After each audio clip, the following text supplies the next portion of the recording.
اللهم صل وسلم على نبينا محمد رب اشرح لي صدري ويسر لي أمري واحلل عقدة من لساني يفقه قولي ربي يسر ولا تعسر وتمم بالخير اللهم وفقنا لما تحب وترضى آمين یا رب العالمین۔ پارہ نمبر 28۔ اس پارے میں سورۃ المجادلہ سے لے کر سورۃ التحریم تک نو مکمل صورتیں شامل ہیں۔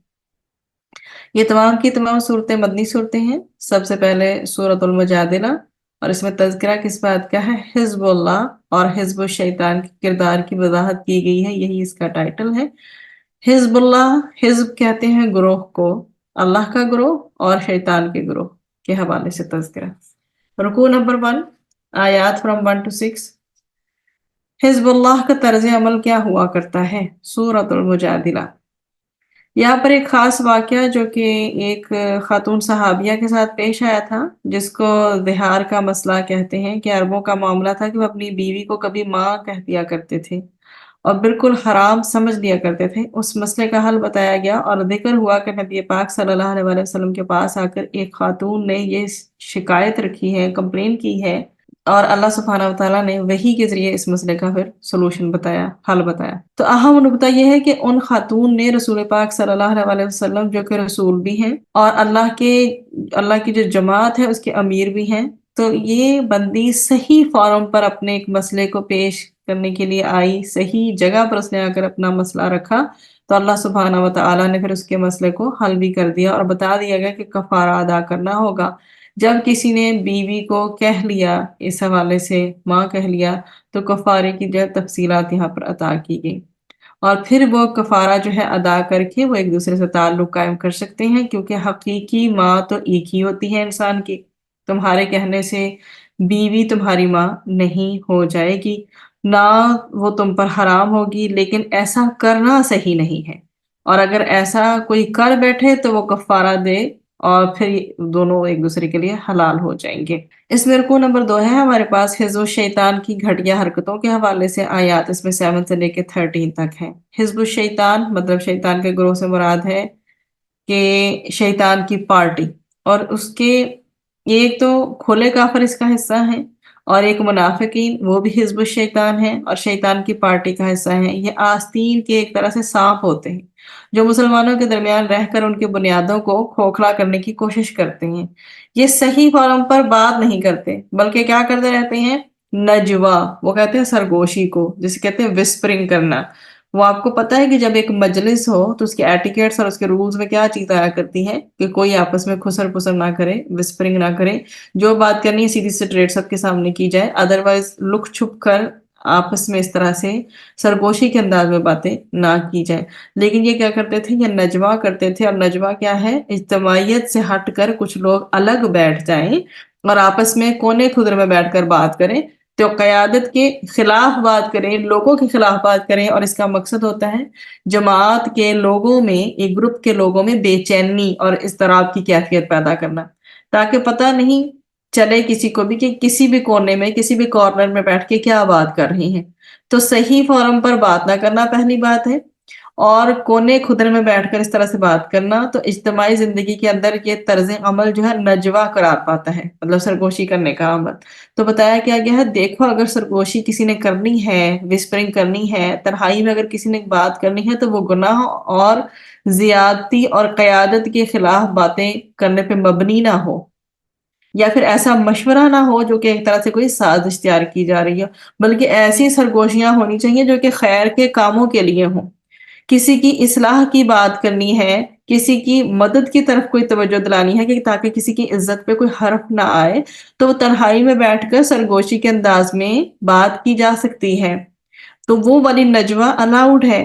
باقی ایسی نجوا، ایسی سرگوشی جس میں کہ گناہ کی، زیادتی کی باتیں کی جائے، اور وہ بھی اسپیشلی ریگارڈنگ لیڈرشپ، اگینسٹ اس کے باتیں کی جائے، تو یہ ناجائز ہے، اس سے منع کیا گیا ہے۔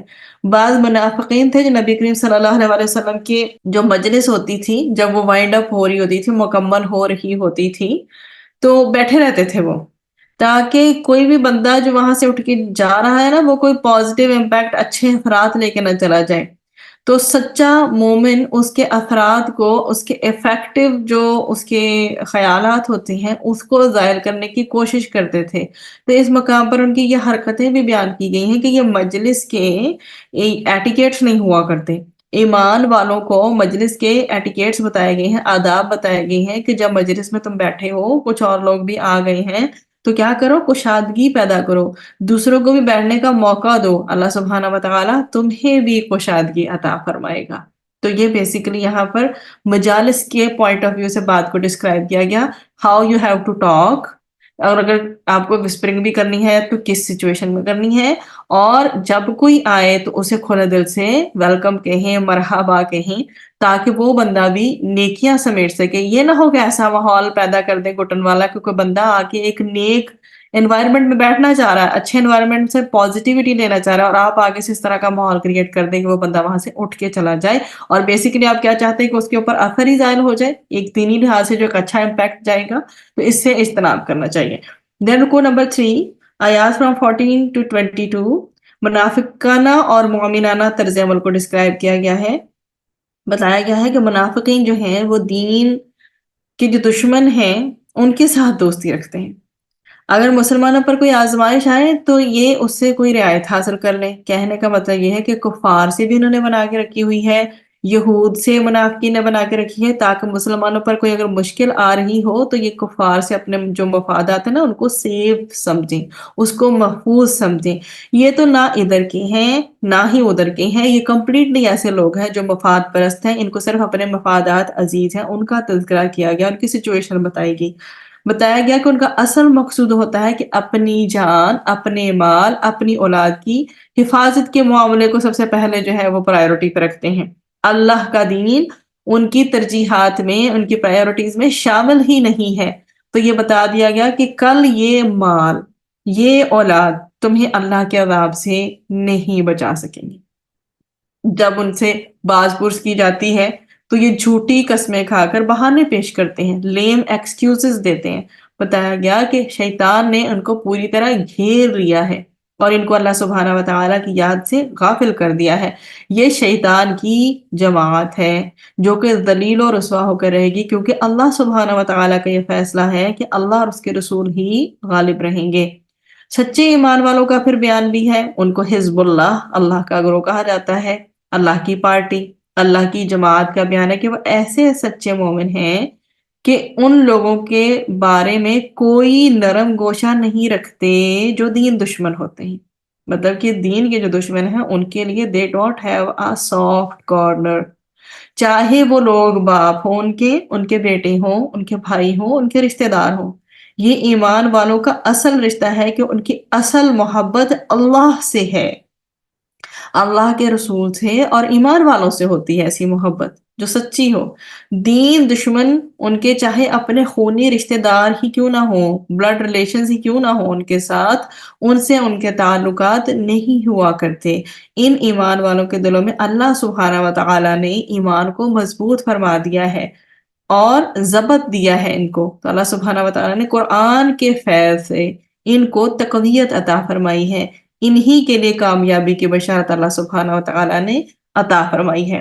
اس کے بعد ہمارے پاس انشاءاللہ جو وہ سورہ ہے وہ سورۃ الحشر ہے، اور سورۃ الحشر جو ہے اس کا رکوع نمبر 1 ہے ہمارے پاس، آیات ہمارے پاس 1 سے لے کر 10 تک ہیں۔ یہود کی ذلت اور مہاجرین و انصار کی جو ہے وہ تحسین کی گئی ہے، ان کو اپریشیٹ کیا گیا ہے۔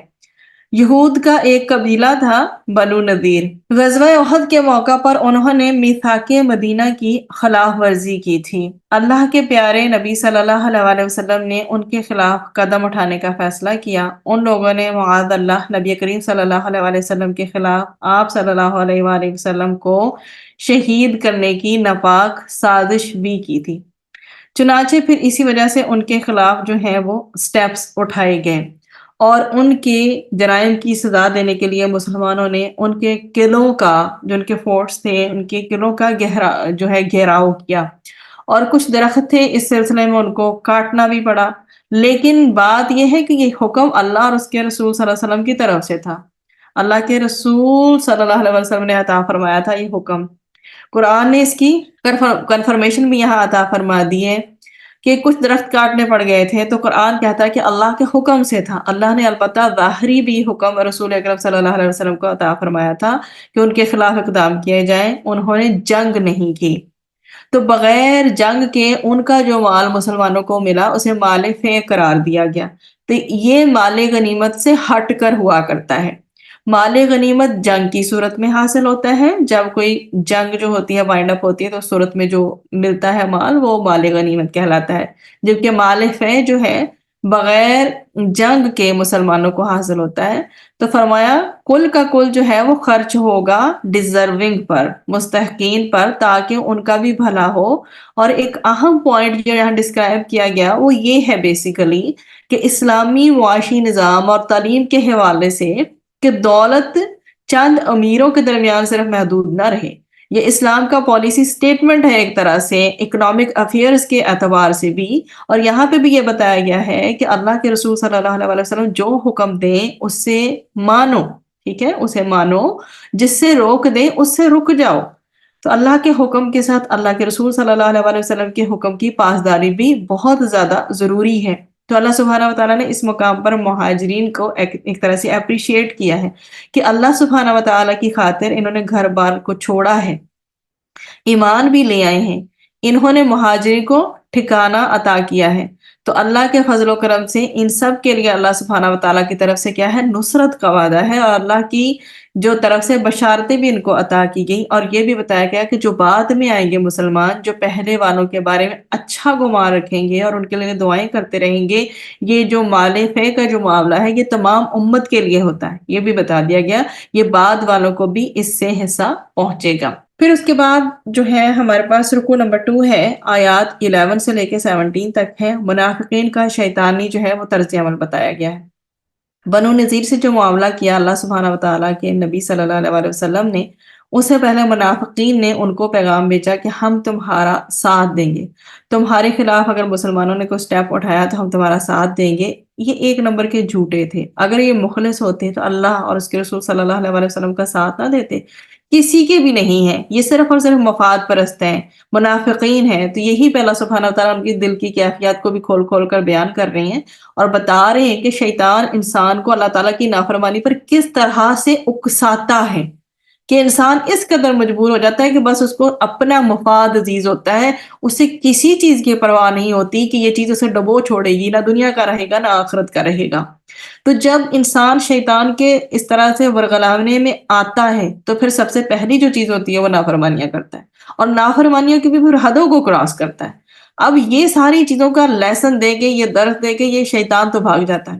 وہ آپ کو تو ساری ٹپس اور ٹرکس دے کے بھاگ جاتا ہے کہ یہ کرو وہ کرو ایسے کرو. اب آپ تو پھنس گئے نا، آپ نے وہ کام کرنا شروع کر دیا.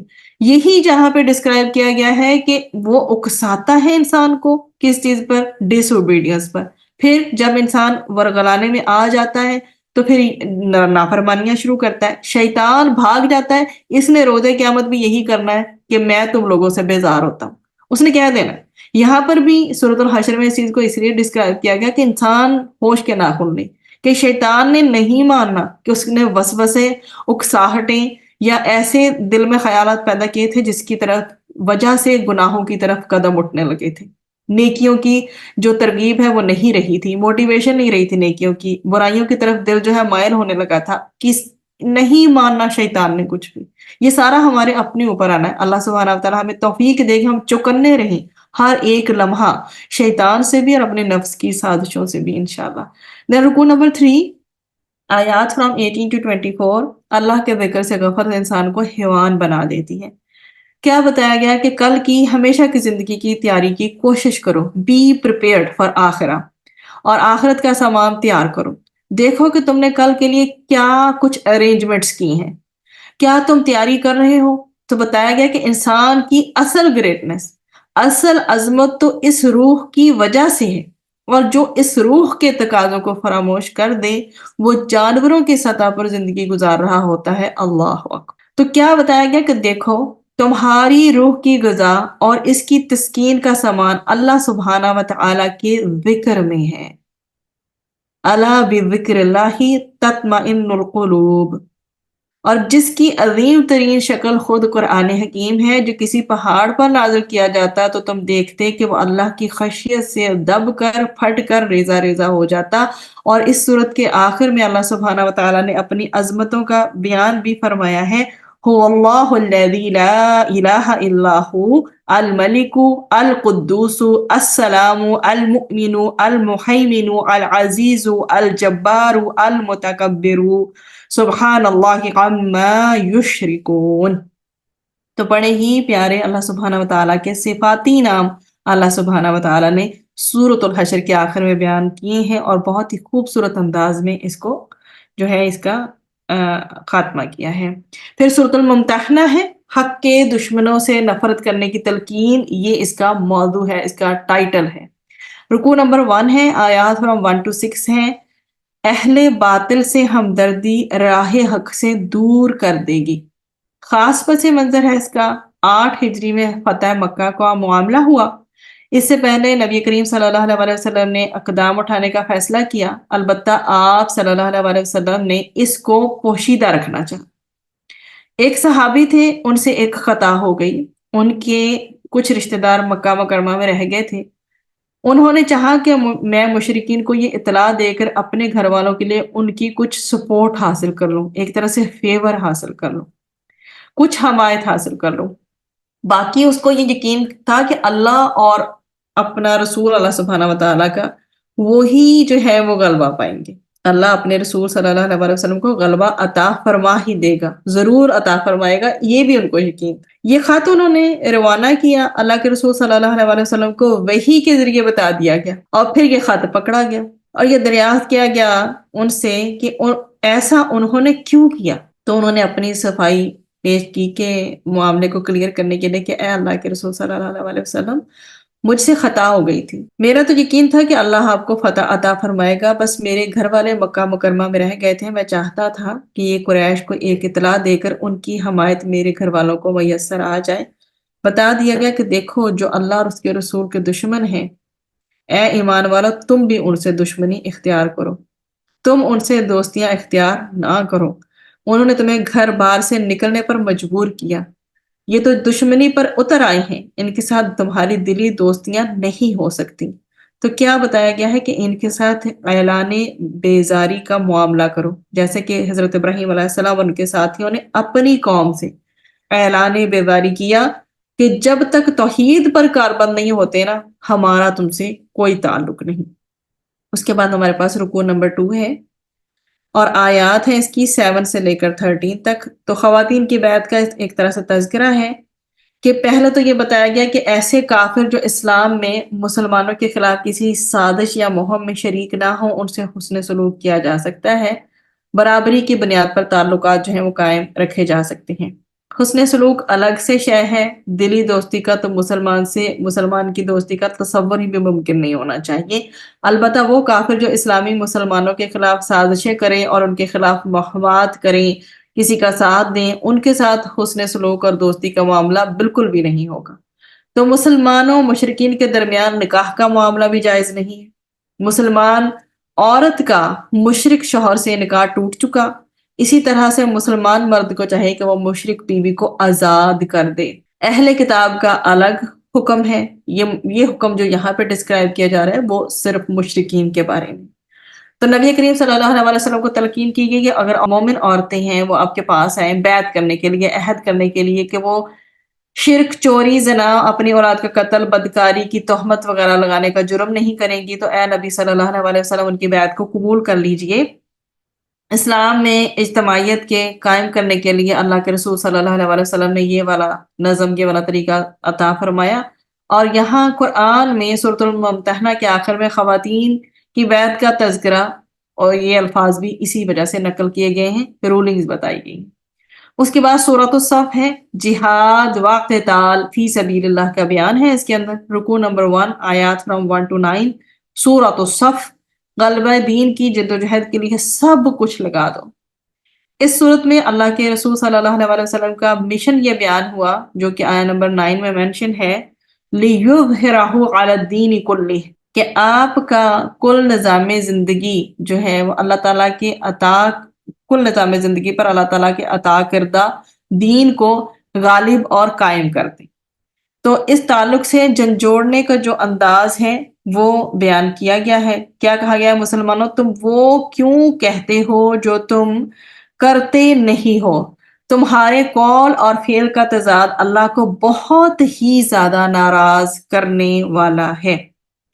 تو دعویٰ ہے اللہ اور اس کے رسول صلی اللہ علیہ وسلم کو ماننے کا، کلیم کرتے ہو، لیکن اللہ کے دین کے لیے تم کھڑے نہیں ہوتے، اللہ کے دین کی سربلندی کی تم جدوجہد نہیں کرتے۔ بنی اسرائیل کا بھی ذکر کیا گیا، ان کو بھی اللہ تعالیٰ نے پیغمبروں کا ساتھ دینے کی ذمہ داری دی، لیکن حضرت موسیٰ علیہ السلام کا دور تھا، انہوں نے صاف انکار کر دیا۔ اور اب نبی اکرم صلی اللہ علیہ وسلم کا عہد مبارک ہے، تو بنی اسرائیل میں سے یہود جو رکاوٹیں ڈال رہی ہیں حق کی راہ میں، ان کا تذکرہ کر کے مسلمانوں کو عبرت دلائی گئی ہے۔ دیکھو وہ اللہ کی پکڑ میں مبتلا ہوئے، تم دین سے فرار اختیار نہ کرنا۔ پھر نبی کریم صلی اللہ علیہ وسلم کا جو ہے مقصد بعثت بھی بیان ہوا ہے۔ قرآن نبی کریم صلی اللہ علیہ وسلم کو اس لیے عطا ہوا کہ اللہ کا یہ دین اس لیے عطا ہوا لِيُظْهِرَهُ عَلَى الدِّينِ كُلِّهِ، کہ آپ اس دین حق کو کل نظام زندگی پر غالب فرما دیں، اس لیے عطا ہوا۔ تو یہ مشن آج بھی جاری ہے اور ذمہ داری ہمارے کندھوں کے اوپر بھی ہے۔ اس دین کے غلبے کی جدوجہد کی ذمہ داری آج ہمارے شولڈرز پہ۔ اللہ سبحانہ وتعالی ہم سے کام لے دین کا، اور توفیق عطا فرمائے کہ ہم اس ذمہ داری کو خوش اسلوبی کے ساتھ پورا کر سکیں انشاءاللہ۔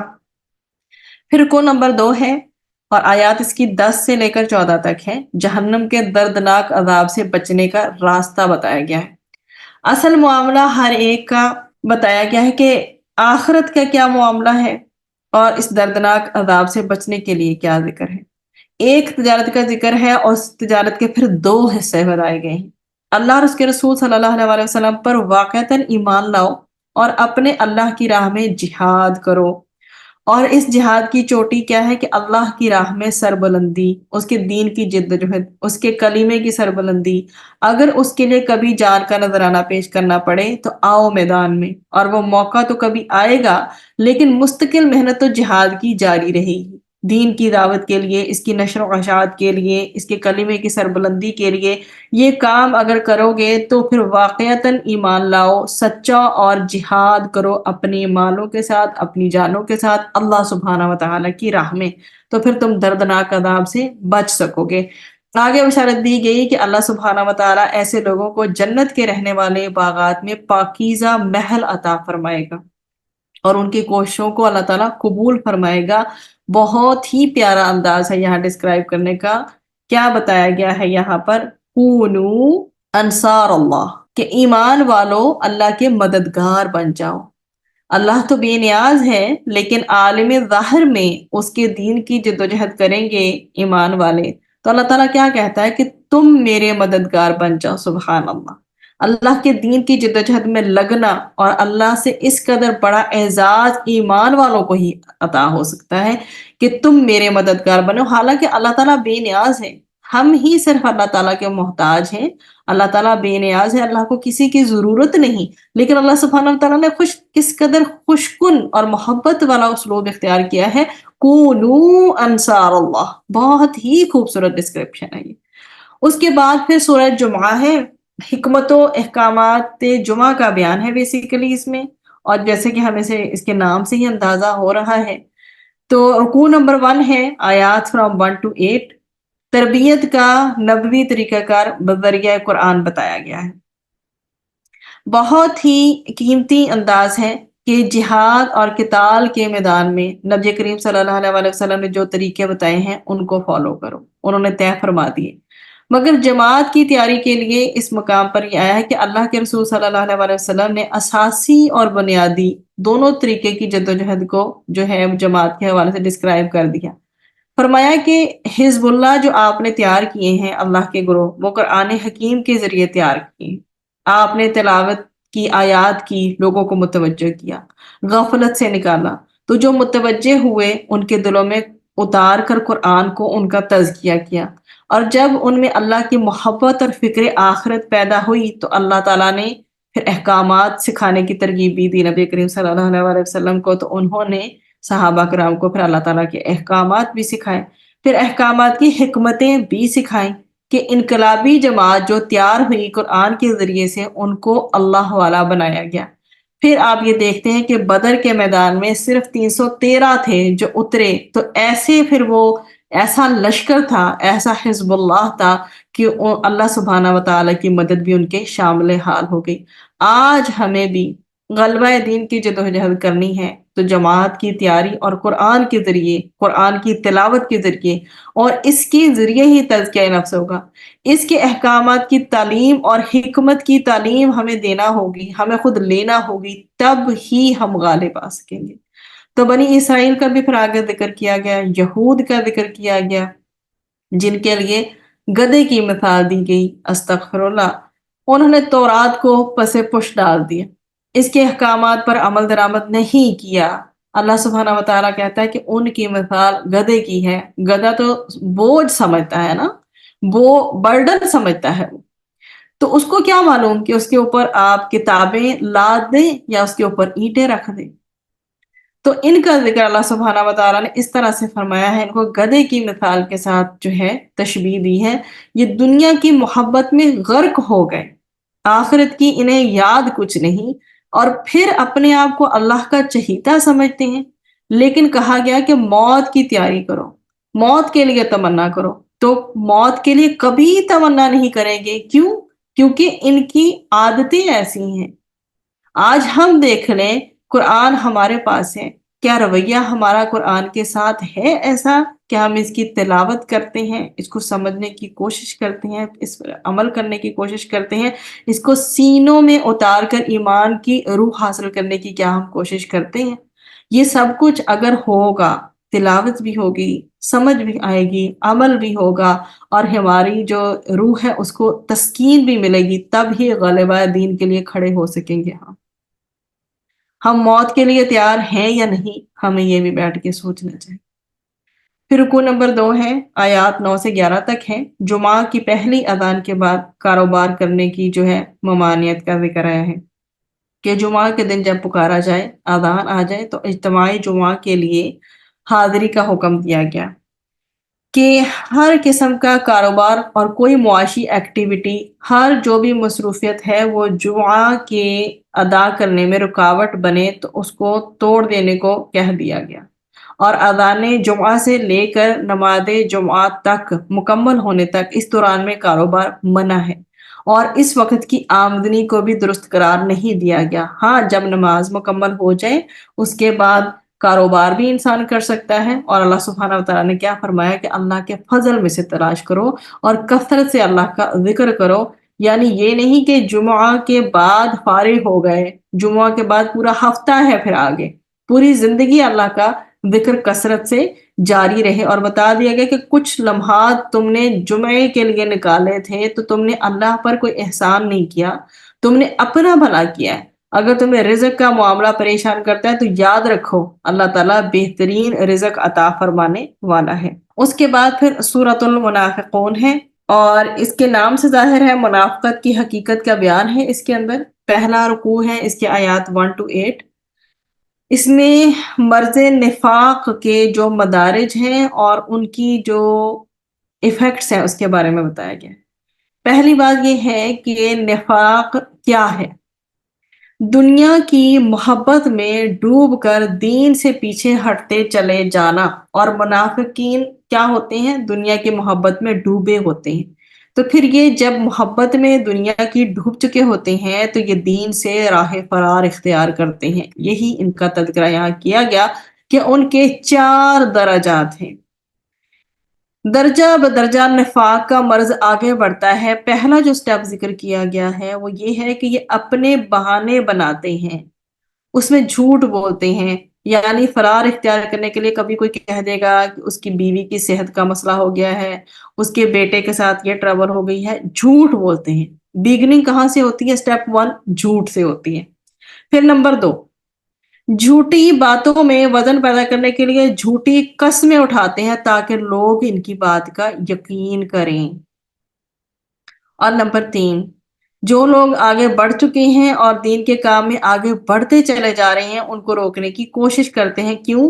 یہ جو آگے بڑھنے والے ہیں مخلص ایمان والے، تو یہ منافقین کا پیچھے رہنا نمایاں ہو جاتا ہے نا، یہ پھر واضح ہو جاتی ہے ان کی جو ہے شخصیت، کہ یہ لوگ جو پیچھے ہٹ رہے ہیں یہ ڈیفینیٹلی منافقین ہیں، اور جو خالص اہل ایمان ہے وہ تو ہر لمحہ اپنی جان و مال سے دین کی جو ہے دین کے لیے قربانی دینے کو تیار ہے۔ تو یہ بتا دیا گیا کہ نبی کریم صلی اللہ علیہ وآلہ وسلم سے بھی یہ معاذ اللہ نفرت کرنے لگ جاتے ہیں، اور نبی کریم صلی اللہ علیہ وآلہ وسلم جو امیر جماعت بھی تھے اور اللہ کے رسول بھی تھے، ان سے نفرت ہو گئی ان ظالموں کو۔ اور نبی کریم صلی اللہ علیہ وآلہ وسلم اگر ان کو بلائیں کہ آؤ، ان کو اگر پکارا جائے کہ آؤ اللہ کے حضور تمہارے لیے دعا کریں، تو یہ آتے بھی نہیں ہیں، یہ اپنے سروں کو ہلا دیتے ہیں، استغفر اللہ، مطلب دیر از نو پوائنٹ آف ریٹرن۔ جھوٹ بولنا، جھوٹی قسمیں کھانا اور دوسرے آگے بڑھ جانے والوں کو روکنا، اور امیر جماعت جو اس وقت نبی کریم صلی اللہ علیہ وآلہ وسلم تھے ان سے ہی نفرت کا ہو جانا، بد کلامی تک انہوں نے کی، جو عبداللہ بن ابی ہے اور اس طرح کے لوگوں نے، کہ انہوں نے کہا کہ ہم عزت والے ہیں، اس قدر انہوں نے بد کلامی کی کہ ہم عزت والے ہیں، ہم مسلمانوں کو نکال دیں گے کیونکہ وہ ذلت والے ہیں، استغفر اللہ۔ تو اللہ فرماتا ہے عزت تمام کی تمام اللہ سبحانہ و تعالیٰ کے لیے ہے، اور اس کے رسول صلی اللہ علیہ وآلہ وسلم کے لیے اور ایمان والوں کے لیے ہے۔ منافقین یہ بات کیوں نہیں سمجھتے؟ پھر رکو نمبر جو ہمارے پاس 2 ہے، اس میں منافقت کا سبب اور حفاظتی تدابیر اور کیور اور اس کا علاج بھی بتا دیا گیا، آیات فرام 9 to 11۔ منافقت کی وجہ کیا ہے؟ کہ اللہ کی یاد سے غافل ہے، تو ان کو بتایا جا رہا ہے دیکھو ایمان والو، تمہارے مال اور اولاد تمہیں اللہ کی یاد سے غافل نہ کر دیں۔ مال کی محبت کم کرنے کا طریقہ کیا ہے اور نفاق سے بچنے کا طریقہ کیا ہے؟ کہ مال کو اللہ کی راہ میں خرچ کرو اس سے پہلے کہ تمہیں موت آ جائے، اور پھر بتایا گیا کہ بہانے نہ کرو، آج مہلت اللہ تعالیٰ نے دی ہوئی ہے نا، تو فائدہ اٹھا لو، ایسا نہ ہو کہ تمہاری موت کا وقت آ جائے تو تم کہو کہ اللہ ایک اور موقع دے دے، تھوڑا سا موقع، تھوڑی سی مہلت اور دے دے۔ تو جب کسی کا وقت مقرر آ جاتا ہے نا، تو پھر اسے مؤخر نہیں کیا جاتا، پھر وہ وقت ٹلتا نہیں ہے، موت اپنے وقت پر آئے گی ہی آئے گی، اس سے پہلے پہلے مہلت ہے۔ اللہ سبحانہ و تعالی ہم سب کو عمل کی توفیق عطا فرمائے۔ اس کے بعد ہمارے پاس اگلی سورہ ہے سورۃ التغابن، اور آیات اس کی 1 سے لے کر 10 تک، اور رکوع نمبر 1 ہے، اور ایمان کی حقیقت کا بیان ہے، ہار اور جیت کا اصل دن ڈسکرائب کیا گیا ہے، کہ یہ کائنات اللہ نے بنائی ہے انسانوں کے استفادے کے لیے، اور آخرت کے دن اللہ سب انسانوں کو جواب کے لیے اکٹھا فرمائے گا۔ تو ماضی کی جو بھی سرکش قوموں پر اللہ کا عذاب آیا، بتایا کہ اللہ نے ان قوموں کو ذلت اور رسوائی کا عذاب دیا ہے اور ان کو نشان عبرت بنا دیا ہے۔ اصل فیصلہ قیامت کے دن ہوگا، ہار اور جیت کے فیصلے کا دن۔ تو ایمان لا کر نیک عمل کرنے والے وہ ہوں گے جو کامیاب ہو جائیں گے، اور کفر کرنے والے جہنم کی آگ میں ہوں گے۔ اللہم اجرنا من النار۔ اس کے بعد رکوع نمبر 2 ہے، آیات فرام 11 to 18، ایمان کے فکر و عمل پر اثرات۔ ایمان دل میں ہو تو کیا نتائج سامنے آتے ہیں؟ بتایا گیا کہ مومن اللہ کے فیصلوں پر راضی رہتا ہے، جو بھی کچھ ہو رہا ہوتا ہے زندگی میں، اپ اینڈ ڈاؤن ہوتے ہیں، اس پر وہ راضی رہتا ہے، اللہ کی رضا میں راضی رہتا ہے، مصائب ہیں، تکالیف ہیں، اذیتیں ہیں، صبر کرتا ہے۔ بندہ مومن کے اعمال اللہ اور اس کے رسول صلی اللہ علیہ وسلم کی اطاعت کے سانچے میں ڈھلتے چلے جاتے ہیں، اور وہ ایمان کا فقط دعویٰ نہیں کر رہے ہوتے، اللہ اور اس کے رسول صلی اللہ علیہ وسلم کے احکامات پر عمل کی بھی پوری کوشش کرتے ہیں۔ تو اہل ایمان کا توکل، کل توکل اللہ کی ذات پر ہوتا ہے، وہ سب کچھ ہونے کا یقین اللہ تعالیٰ کی ذات سے رکھتے ہیں، وہ اپنے گھر والوں کے معاملے بڑے محتاط ہو کے کرتے ہیں، چاہے ان کی بیوی کا معاملہ ہو، چاہے اولاد کا معاملہ ہو، بہت محتاط رہتے ہیں، اور ان کی ایسی بات نہیں مانتے جس سے کہ شریعت کی خلاف ورزی ہو جائے۔ اس بارے میں بھی چوکنا رہنے کی پھر تاکید کی گئی، بتایا کیا گیا ہے کہ مال اور اولاد آزمائش کا ذریعہ ہے، کل اللہ سبحانہ و تعالیٰ کو اس کے بارے میں ہم سب نے جواب دینا ہے، کیا بتایا گیا کہ جو اللہ کی راہ میں خرچ کرے گا اسے بڑھا چڑھا کر دیا جائے گا اور اللہ اس کے گناہوں کو معاف فرما دے گا۔ پھر اس کے بعد ہے ہمارے پاس نیکسٹ سورہ انشاءاللہ، سورۃ الطلاق، اور نام سے ہی ظاہر ہے اس میں طلاق کے حوالے سے ہدایات ہیں۔ رکوع نمبر 1 ہے، آیات فرام 1 to 7 تقوی کے انعامات کا ذکر ہے۔ اس رکوع میں طلاق کے بارے میں بھی احکامات ہیں، عدت کے بارے میں بھی احکامات دیے گئے ہیں۔ عدت کے دوران عورت کے اخراجات اور رہائش شوہر کے ذمے اور عدت کی مدت کا بھی تذکرہ پھر کیا گیا ہے۔ ساتھ ہی اللہ سبحانہ و تعالیٰ نے تقوی کا بار بار ذکر کیا ہے، کیونکہ جب تک خوف خدا نہ ہو کسی بھی گھر کے معاملات جو ہیں وہ درست نہیں رہ سکتے۔ تو تقوی یعنی گناہوں سے خود کو بچانا، اس لیے کیا کہا گیا؟ بر کہا گیا۔ نیکی ایسی ہے جہاں پہ انسان یہ سوچے کہ اللہ تعالیٰ میرے سامنے ہے جب بھی میں کوئی عمل کر رہا ہوں، تو اللہ تعالیٰ کافی ہو جائے گا اس کے لیے، پھر مشکلات سے نکال دے گا اس کو۔ اللہ تعالیٰ ہمارے لیے رزق ایسی جگہ سے ہمیں فراہم کرے گا جہاں ہمارا گھمان بھی نہیں ہوگا۔ پھر تقوی کی یہاں پہ برکات بتائی گئی کہ اللہ ہمارے کاموں میں آسانی کر دے گا، اللہ تعالیٰ گناہوں کو بخش دے گا اور آخرت میں بھی اجر عظیم عطا فرمائے گا۔ پھر رکوع نمبر 2 ہے، آیات فرام 8 to 12، اور نافرمانوں کا برا انجام جو ہے یہاں ذکر کیا گیا کہ پہلی جو بھی سرکش قومیں تھیں ان کا چونکہ ہم بار بار تذکرہ کر کے آ چکے ہیں، ان کا کیا جو ہے جرم تھا کہ ایک تو وہ پیغمبروں کی بات کو نہ مانے، اور دوسری بات یہ کہ جب بات ہی نہ مانے تو انہوں نے تقوی اختیار نہیں کیا، تو بارگاہ الہی میں گناہ گار تھے، برباد کر دیے گئے۔ خاندانی زندگی کے بارے میں تقوی کی طرف پھر اس رکوع میں متوجہ کیا گیا کہ اے ایمان والو، اللہ کی اطاعت کا خاص خیال رکھو۔ پھر آخر میں ذکر ہے زمین و آسمان کے پورے سسٹم کے چلنے کا، پورے نظام کے چلنے کا، کہ یہ سب کچھ اللہ سبحانہ و تعالیٰ نے ہی بنایا ہے اور بہت آرگنائزڈ وے میں مکمل ڈسپلن کے ساتھ ہر چیز چل رہی ہے، دن رات کا نظام ہے۔ اور اس کے علاوہ دن رات کے ساتھ ساتھ جو بھی پوری یونیورس میں سورج اور چاند کا آپ کو سسٹم نظر آ رہا ہے، ہر وہ چیز کائنات میں مکمل ضابطے کے تحت جو کام کر رہی ہے، وہ اس چیز کی گواہی دے رہی ہے کہ اس کا خالق ہے، ایک مالک ہے، ایک مدبر ہے جو ذرے سے لے کر کمال تک لے جاتا ہے انسان کو، وہی چلا رہا ہے اس پوری کائنات کو، کسی انسان کے بس کی بات ہی نہیں ہے، اور بغیر خالق کے یہ کائنات چل نہیں رہی۔ تو وہ اپنے سارے احکامات سارے عالم میں ہر وقت جاری کیے ہوئے ہیں۔ پھر آگے جو ہے ہمارے پاس سورۃ الطلاق کے بعد وہ اگلی سورہ جو ہے وہ سورۃ التحریم ہے، شوہر بیوی اور سربراہ خاندان کے لیے۔ اس کے اندر بھی انسٹرکشنز ہیں، آیات 1 to 7 ہیں۔ شوہر اور بیوی ایک دوسرے کے ساتھ تعلق قائم رکھیں، محبت بھی قائم کریں، لیکن محبت کا معاملہ کبھی ایسا نہ بڑھ جائے کہ کہیں اللہ کے احکامات کی خلاف ورزی شروع ہو جائے۔ اس بارے میں بہت زیادہ احتیاط برتنے کی نصیحت کی گئی ہے۔ بیویوں کے لیے ایک اہم ہدایت ہے کہ اپنے شوہروں کے رازوں کی حفاظت کریں۔ سربراہ خاندان کو حکم دیا گیا کہ آپ اپنے اور اپنے گھر والوں کو جہنم سے بچاؤ، ان کی دنیاوی ضروریات کے ساتھ ساتھ ان کی روحانی ضروریات کو پورا کرنا، دینی تربیت کا اہتمام کرنا، یہ ساری چیزیں بھی سربراہ خاندان کی ذمہ داری میں آتی ہیں۔ پھر رکوع نمبر 2 ہے، آیات فرام 8 to 12، اللہ کی بارگاہ میں سچی توبہ کرو، ایسی توبہ جو سچی ہو۔ سچی توبہ کیا ہے؟ دل میں ندامت ہو، آنکھوں میں آنسو بھی ہیں، اور استغفار کے کلمات بھی جاری ہیں زبان پر، گناہ کو چھوڑ کر بندہ اطاعت کی طرف راغب ہو جائے۔ تو جب آئندہ کے لیے بھی یہ عہد ہوگا کہ اب تو ہو گیا سو ہو گیا مجھ سے یہ گناہ، آئندہ میں کوشش کروں گا یا کروں گی کہ مجھ سے یہ گناہ نہ ہو انشاءاللہ، تو یہ ہوتی ہے سچی توبہ۔ تو بندوں کی حق تلفی اگر اس طرح سے ہو گئی ہے انہی افیئرز میں، معاملات میں زندگی کے، تو اس کو پھر درست کرنا ضروری ہے، اللہ سے بھی توبہ کرے انسان۔ اور ایک ہوتی ہے اجتماعی توبہ۔